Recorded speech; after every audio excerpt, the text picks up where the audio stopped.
Okay, so welcome back naman mga ka-DIY sa aking panibagong video. Bali ngayon, tuturo ko po sa inyo kung paano gamitin itong module na ito. Capacity tester siya. Yung kanyang model ay ZV2L3 mga ka-DIY. Sa pagbili natin ito mga ka-DIY, meron na siyang kasamang dalawang resistor. Ayan po, 5 watts, 7 ohms. So napakadali lang po itong gamitin mga ka-DIY. So meron ako kasi ditong dito kala, ito ay pang charge lang siya mga ka-DIY, kaya yung discharge capacity niya ay hindi ko makukuha kung ilan. So bali ito pang charge lang siya, doon mo makukuha yung kung ilang capacity kapag charge mo mula sa low bat hanggang full charge. So yun lang po yung nakukuha ng litokala na to. LII is 4 mga ka-DIY yung model nito. So wala po siyang capacity test pang discharge. So ito yung gagamitin natin. Sa paggamit naman ito mga ka-DIY, ay yung kailangan mo lang dito ay 5 volts na micro. Tapos dito naman, ito yung sa kanyang sa input dito, ito yung resistor, yung R na yan, dalawa, kabilaan. Diyan mo ilalagay yung resistor. Tapos yung plus at saka minus, yung negative at positive, diyan naman po yung connection ng ating battery. So at ito naman ay ang kanyang settings. Ayan, ito yung okay, plus at saka minus. Ito naman V ay volts po yan ng ating battery kapag mayroong battery dito. Ang amperahe, sa amperahe naman yan yung discharge ng itong resistor natin. Ilang amps yung hinuhugot ng resistor na ito. Kasi sa isang resistor na ito ay 500 milliamps. So bali kapag dalawa, pinaralan natin ito ay magiging 1 amp na siya. Yung sa AH, yan naman po yung capacity ng battery. So ayan, lagyan natin siya mga ka-DIY. Meron akong 4.1 dito na battery. Ayan, yan yung kunin natin sa channel 1. Ayan, ito muna gagamitin natin. So meron ako dito ginawa na DIY lang din na lagayan. Ayan, lagay natin yung ating battery dito. Ayan.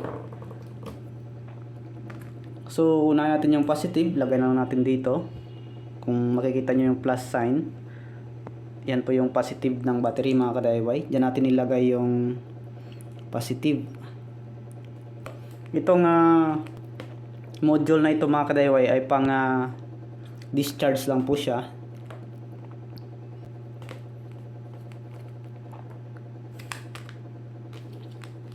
Hindi po yan nabubuhay kapag wala pa siyang power. Saksakan mo natin siya ng micro USB na 5 volts. So may na-detect siyang 4 volts sa ating battery. So test natin kung accurate ba yung ating capacity tester.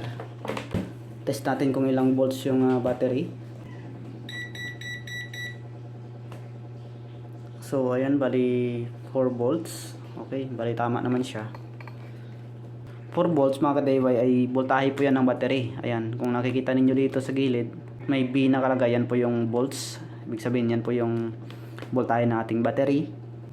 Pag press natin yung sa gitna na to, ayan, makikita natin power. Yan po yung discharge ng ating battery mga ka-DIY. So set lang natin sa 3 volts yung ating discharge ng ating battery. So sa 3.7 na to, 3 volts yung pinaka-discharge nito mga ka-DIY. So set lang natin yan.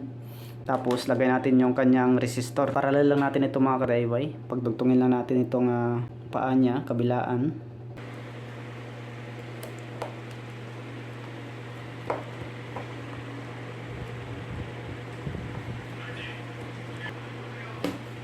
Tapos press lang natin yung okay.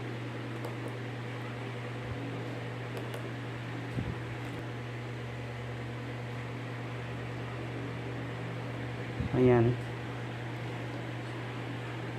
Palipat-lipat po yan yung blink niya mula sa volts, AH at amperes. Yung amperes, yan po yung discharge. Ayan. 1 amp yung discharge. Voltage natin 3.85. Ito yung capacity naman niya sa AH. Yan yung capacity. Ayan. Okay, so hintayin lang natin na ma-discharge yung ating battery. 2 hours later. So, ayan mga ka-DIY. Tapos na natin yung capacity test. At ayan, 1.5 yung kanyang capacity.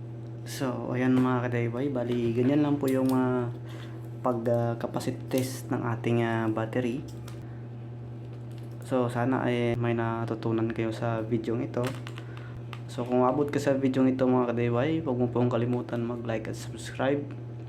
At hit mo po yung notification bell para updated ka lagi sa aking mga video ina-upload.